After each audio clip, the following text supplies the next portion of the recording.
नमस्कार दोस्तों, मैं हूं वीरेंद्र गुप्ता। आप देख रहे हैं नमस्ते दिल्ली बीवीपी। देखिए, इस समय आज 8 सितंबर है और आज की जो घटना है उसमें अचानक से नेपाल में एक छात्रों का बहुत बड़ा प्रदर्शन देखने को मिल रहा है, जिसमें छात्रों का एक बड़ा वर्ग जो वहाँ की सरकार है उसके खिलाफ सड़कों पर निकल आया है। और हजारों क्या लाखों की संख्या में छात्र इस समय सड़कों पर हैं और काठमांडू की गलियों में और बाजारों में बड़े पैमाने पर हिंसा भी देखी गई है। 13 से 16 का आंकड़ा आ रहा है, जिसमें लोगों को अपनी जान से हाथ गंवाना पड़ा है। विशेष रूप से अगर देखा जाए तो ये जो अशांति आपको दिखाई दे रही है, ये जो वहाँ की जेन जेड है, मतलब जो युवा पीढ़ी है 18 साल से 30 साल तक के, वही बच्चे सड़कों पर निकल कर आए हैं। और बच्चों की तो ये हालत है कि जो अपने स्कूल की यूनिफॉर्म है वो पहनकर सड़कों पर निकल रहे हैं।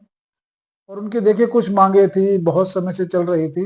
अचानक एक वो जो दिमाग में उनके गुस्सा उबल रहा था, अचानक से फूट पड़ा और सरकार के खिलाफ एक बड़े पैमाने पर हिंसा भी होती हुई दिखाई दे रही है। चलिए समझ लेते हैं कि इस सब की वजह क्या है। देखिए, इस समय भारत का चीन के साथ, जैसा कि आप सभी जानते हैं कि लंबे समय से विवाद रहा है और व्यापार को लेकर भारत और चीन के रिश्ते कोई बहुत अच्छे नहीं थे, सीमा विवाद भी रहा इसमें। और जब से चीन ने भारत के साथ व्यापार को आगे बढ़ाने के लिए जो पारंपरिक मार्ग थे उनको खोला, जिसमें एक लिपू लेक पास भी है, तो व्यापार सुगम हो इसके लिए इस मार्ग को भी खोला गया। जो नेपाल के प्रधानमंत्री हैं केपी शर्मा ओली, देखिए इनको ये सख्त आपत्ति हुई इस बात को लेकर, क्योंकि नेपाल का ये मानना है आधिकारिक तौर पे कि जो लेपू लेक है ये नेपाल का हिस्सा है। और जैसा कि आप जानते हैं कि इस समय नेपाल में माओवादियों का शासन है। जो कम्युनिस्ट विचारधारा के इनके प्रधानमंत्री हैं और जो इनका मंत्रिमंडल है वो इस समय सत्ता पर काबिज है। जैसा कि राजशाही के बाद का इतिहास रहा है नेपाल का, इसमें कोई भी प्रधानमंत्री स्थायी नहीं रहा है। बहुत बड़ी संख्या में बदल चुके हैं, 12 से ज्यादा इनके प्रधानमंत्री बदल चुके हैं। लगभग 1 या 1.5 साल में अगर आप एवरेज निकालेंगे तो एक प्रधानमंत्री की आ जाती है जो कि बदला जाता है। अब नेपाल में एक स्थायी सरकार का ना होना और छात्रों की ये मांगे आज की नहीं है, बहुत पहले की हैं। समय पे छात्रवृत्ति ना मिलना, स्कूलों में एनवायरनमेंट ना होना पढ़ाई का, यूनिफॉर्म की दिक्कत है, पढ़ाई की दिक्कत है, क्लासेस की दिक्कत है, टीचर्स की दिक्कत है, इस तरह की अन्य भी दिक्कतें हैं। और इन दिक्कतों पे जो वो कहते हैं ना कि आग में घी डालने का जो काम कर किया जाता है, वो जो ओली सरकार है, इन्होंने जितने भी सोशल मीडिया के प्लेटफॉर्म थे जो यूएसए द्वारा संचालित होते थे, लगभग 26 जो ऐप थे उन पर बैन लगा दिया अचानक से। अचानक के 4 सितंबर को ये बैन लगाया गया और उसके बाद से ही जो छात्रों का आक्रोश है वो फूट पड़ा और वो सड़कों पर इस समय उत्पात कर रहे हैं। आज की ये खबर है, पूरा जो नेपाल है इस समय ये गिरफ्त में है और ये बहुत बड़े पैमाने पर इस समय जो हिंसा फूट गई है इसकी वजह। चलिए बात करते हैं कि इसकी वजह क्या बन गई है। देखिए, जितने भी ऐप हैं जिसमें ट्विटर है, व्हाट्सएप है, फेसबुक है,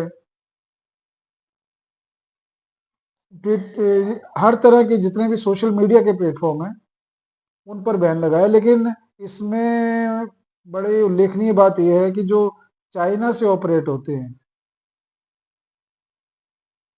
एप्लीकेशन, उन पे बैन नहीं लगा है, जिसमें टिकटॉक प्रमुख है।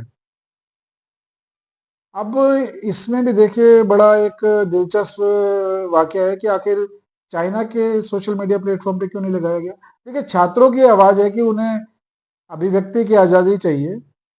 अपने सोशल मीडिया से संबंधित जितने भी वो काम करते हैं, तो सब जितने भी सोशल मीडिया के प्लेटफॉर्म हैं, और आज के युग में आप जैसे कि सभी जानते हैं कि अपनी अभिव्यक्ति की आज़ादी के लिए आप भी प्रयोग करते हैं, विश्व में सभी लोग प्रयोग करते हैं।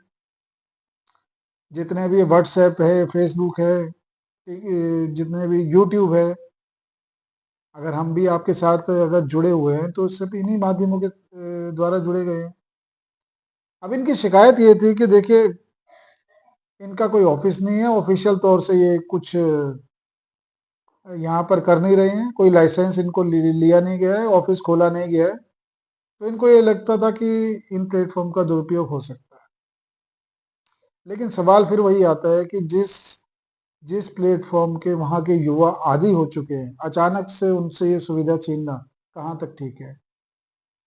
और जब ये सुविधाओं की बात आती है तो इसके अलावा भी जो इनके अन्य भी डिमांड्स हैं वो भी सारी उभर कर आ गई हैं, और ये सब अब मिला जुला एक जो है पूरा एक एजेंडा पूरा तैयार हो गया, जो उन्होंने ओपी शर्मा ओली जी के सामने रख दिए। अब दोस्तों आप ये भी कह सकते हैं कि देखिए, जो माओवादियों की जो सोच है, वो उसकी सोच का आधार ही अलग होता है। स्वतंत्रता नाम की चीज होती नहीं, दिखाई देती है लेकिन होती नहीं है।